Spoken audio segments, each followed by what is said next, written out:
భగవత్ భక్తులందరికీ కూడా తొలి ఏకాదశి శుభాకాంక్షలు. మనకు చాలా ఏకాదశులు వస్తాయి. సంవత్సరం పొడవునా కూడా 24 ఏకాదశులు ఉంటాయి. మరి అందులో కొన్ని ఏకాదశులకి ప్రత్యేకత ఉన్నది. ఉదాహరణకి తొలి ఏకాదశి, భీష్మ ఏకాదశి, వైకుంఠ ఏకాదశి, ఇలా ఈ 3 ఏకాదశులకి ప్రాముఖ్యత ఎక్కువగా ఉన్నది. అయితే మనకి 12 తెలుగు నెలలు ఉన్నాయి. ఒక్కొక్క నెలకి ఒక్కొక్క ప్రాముఖ్యత ఉన్నది. అందులో భాగంగా ఆషాఢమాసం, ఆషాఢ శుద్ధ పాడ్యమి నుండి వారాహి నవరాత్రులు చేస్తారు. అదేవిధంగా ఆషాఢ శుద్ధ ఏకాదశి నాడు తొలి ఏకాదశి పండుగ వస్తుంది.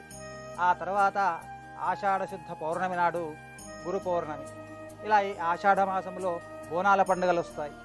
అంతేకా ఇలా ఈ ఆషాఢ మాసం అంతా కూడా అమ్మవారి ఆరాధనలతో ఉపాసకులందరూ కూడా పూజిస్తూ ఉంటారు. మరి ఇందులో తొలి ఏకాదశి పండుగ ఉన్నది. ఇది హిందువులకు మొట్టమొదటి పండుగ. మరి ఎందుకు మొట్టమొదటి పండుగ అంటున్నాము? మరి ఉగాది మనకు సంవత్సరం ప్రారంభం ఉగాది కదా, అది కదా మొట్టమొదటి పండుగ కావాల్సింది. మరి తొలి ఏకాదశి ఎందుకు మొట్టమొదటి పండుగ అంటున్నాము అంటే, ఈ తొలి ఏకాదశి నుండి ప్రతి నెల కూడా మనకు ఏవో ఒక పండుగలు వస్తూనే ఉంటున్నాయి. ఉదాహరణకి తొలి ఏకాదశి ఆషాఢ మాసంలో, ఆ తర్వాత శ్రావణ మాసము వరలక్ష్మి వ్రతాలు వస్తాయి. ఆడవాళ్ళందరూ కూడా మంచిగా కలిసిమెలిసి పూజలు చేసుకుంటుంటారు.